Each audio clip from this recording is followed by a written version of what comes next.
Watching Flip TV News, here are the headlines.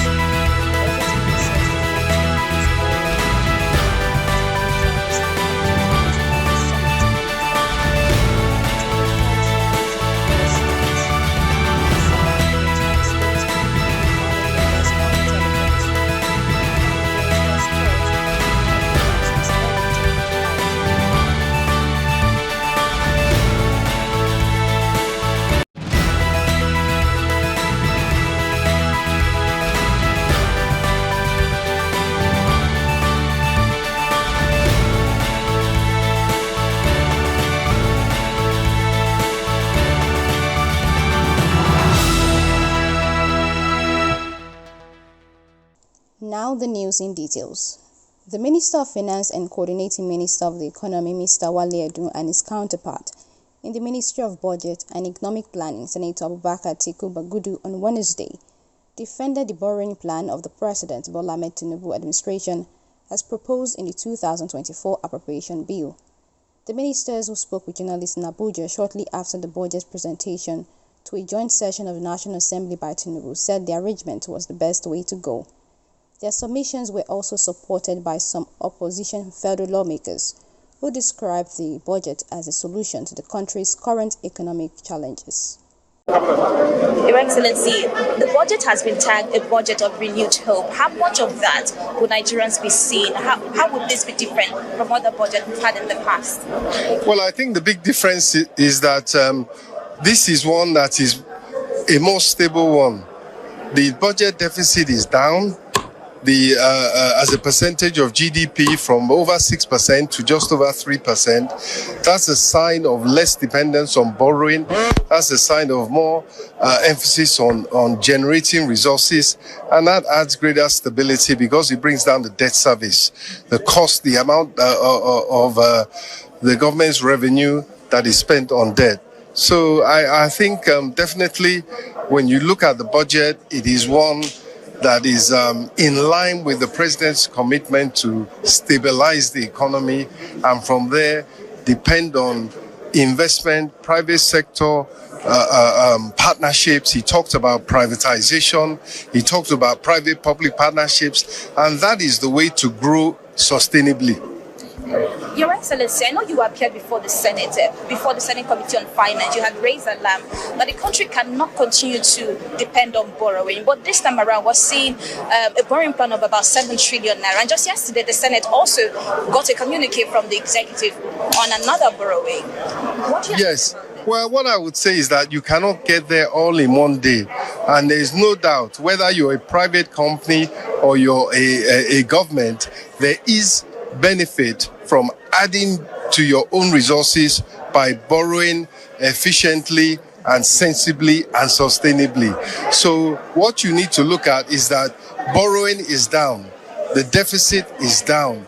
As I say, from over 6% to just over 3% of GDP. That's a major move in the right direction to reduce dependence on borrowing and stabilize the economy. So I think we are definitely going in the right direction as far as this budget is concerned, and economic stability of the government's finances and the economy as a whole. Meanwhile, moments after the budget's presentation, President Bola Ahmed Tinubu left Abuja for Dubai, United Arab Emirates, to attend the COP28 Climate Summit, also known as the 28th United Nations Climate Change Conference. The special advisors, the President on Media and Publicity, Ajurin Gelale, announced this in a statement on Tuesday. The President will deliver a national statement highlighting Nigeria's stance on various thematic issues, including renewable energy and climate financing, at the Conference of the Parties of the UNFCCC COP28 and the World Leaders Summit, which takes place on December 1 and 2, 2023, under the theme Unite, Act and Deliver. According to Ngelale, the President will maximize the opportunity afforded by the platform to advocate increased financial and technical support for developing nations, while reminding developed countries of their public pledge to provide $100 billion annually for support to coalize initiatives to address climate change-related challenges. In other news, the presidential candidate of the Labour Party, Peter Obi, has condemned the demolition of property across the country. In a statement on his X account on Thursday, Obi expressed concern, urging the government to focus on alleviating economic hardships and implementing measures to lift people out of poverty. He suggested that a responsive government, under the current harsh economic conditions in the country, should come up with measures aimed at alleviating the people's hardships and to carry out measures that would take more people out of poverty. According to him, if there are some violations as the government are claiming, this critical time is not auspicious for such an exercise, knowing the hardship in the land and the consequences it will have on the poor who are struggling to make ends meet with their little resources. Moving on, Asari Dokubo has slammed Nigerians who are pushing the narrative that Lagos State belongs to the Benins. His comment comes days after the Oba of Benin, Oba Iwari 11, said that the Benins founded some parts of Lagos State.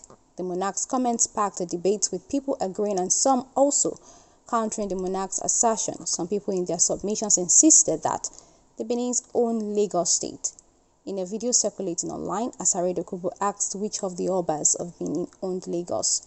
He described those peddling the idea that Lagos belongs to the Benins as unintelligent. Lagos belongs to Benin people. Look at how unintelligent you people are. How did the distance between Lagos and Benin people? They don't even know history.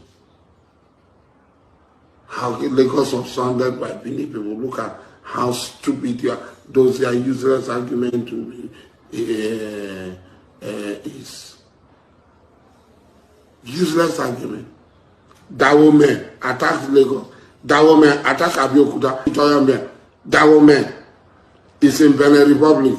So Dawome people say, we own this place because they came to fight there. Borogu, part of Borogu is in Benin Republic. So Borogu people will say, because they is shiny, all those places, Borogu army at the time, so they will claim that Igbora, the whole of Okegun belong to them. You don't know history. A Benin army attacked Ondo, this down. He chopped people, ferried them. It's in history. He chopped people, ferried them. They went and attacked Lagos, Lagos Island. Not the whole of Lagos, just Lagos Island. Lagos was made up of 5 divisions. 4 of these divisions were in the former Western region. They don't know history, so they keep talking.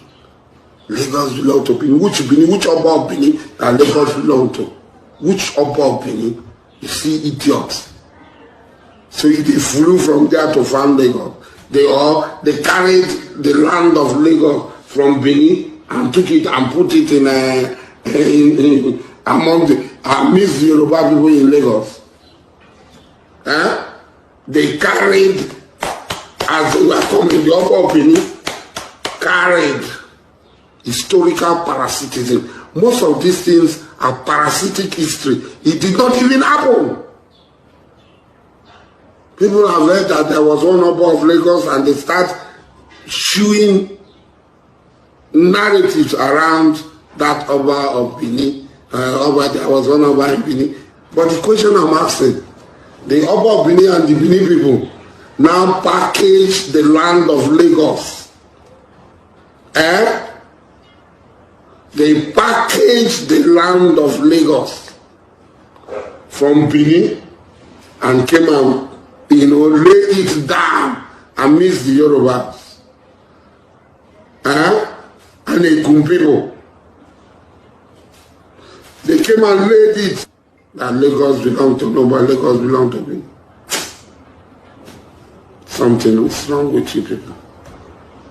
Benin army attacked Lagos. Okay, that sounds reasonable, but Lagos was founded by Benin people. And it's Lagos Island, that small tiny place they are talking of. They are not talking of Ikeja. They are not talking of Okorodu. They are not talking of Badagry. They are not talking of Muchi, that Lagos Island. By sea, Ijaw people ferry them according to history. They went and attacked because they don't enter water. Benin people today don't enter. They end at Ghetto. All the others outside are Ijaw territories. Ijaw people is there. If you want, I'll bring it. I'll bring the evidence from European reports. Benin soldiers to attack Lagos Island, and then they leave that Lagos Island. So even you see people with PhD professors, you see those loquacious, arise journalists, sick, demented people who are so partisan. They've left journalism to partisanship. That they went, that Lagos belonged to many people. So they passed through Lagos like this. And carried it from Benin like this, came and kept it amidst the Yoruba people, and it became Lagos. Unintelligent way of reasoning, unintelligent way of talking. That it is not acceptable. Like when I go shout, Lagos is Igbo land, Yoruba land. Lagos is white man. Go to Ministry of Land in Lagos. See what Yoruba people, how many percentage of Lagos do Yoruba people own? How much of the land? How much of the? Go and look at it. The whole Nigeria. How much? Look at your oil industry. Who is controlling it? It's there. They hide it in plain sight. It is hidden in plain sight. Eco Hotel. That's the most expensive real estate in the whole Lagos. Who owns it? Is it you? Have you seen Eco Hotel real estate? Now, Eco Atlantic is an extension of Eco Hotel owned by the same foreigners. Is it you that own it?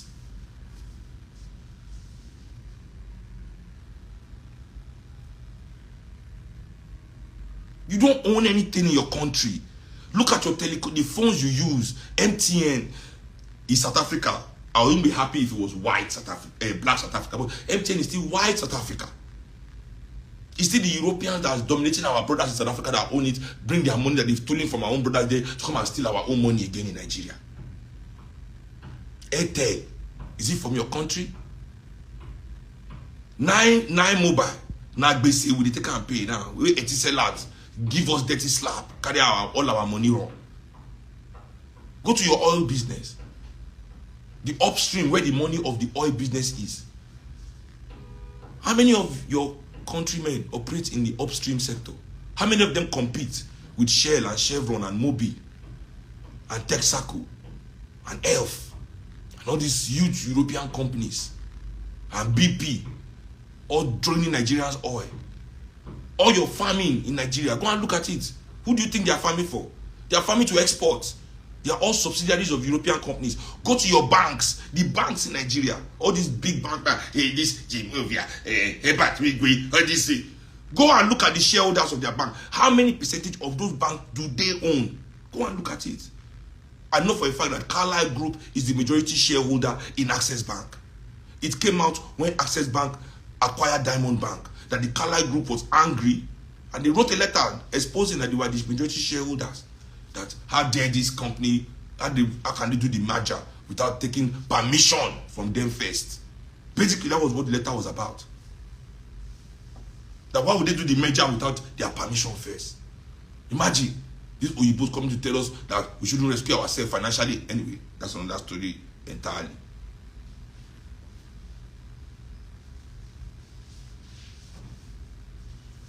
Where is it? What do you own? Absolutely nothing. In the country, we're all shouting, Igbo is this, Yoruba is that. We own nothing. And these elites, these politicians, they are willing, this little 20 to 30% that they are allowed to control in their own country. They are happy with it because it allows them to send their children to Europe and America to buy the best houses, to buy the best cars. to buy the best cars that Oyibo make with the money, buy the best houses in the Oyibo land, keep the money in the Oyibo bank. Finally, on the news, Musiliu Obanikoro, a former Minister of State for Defense, has narrated how 1.219 billion naira cash was airlifted to Ayodele Fayose, a former Ekiti State governor, in 2014. Giving evidence as a witness of the Economic and Financial Crimes Commission (EFCC) on Wednesday, Obanikoro told the court that he received money from Sambo Dasuki, former National Security Advisor (NSA), as directed by Fayose. The former minister said he did not know the source of the funds, adding that only the NSA can explain the source of the fund. And that's it on the news. For more updates, kindly subscribe and turn on your notification bell. Reporting for Flip TV.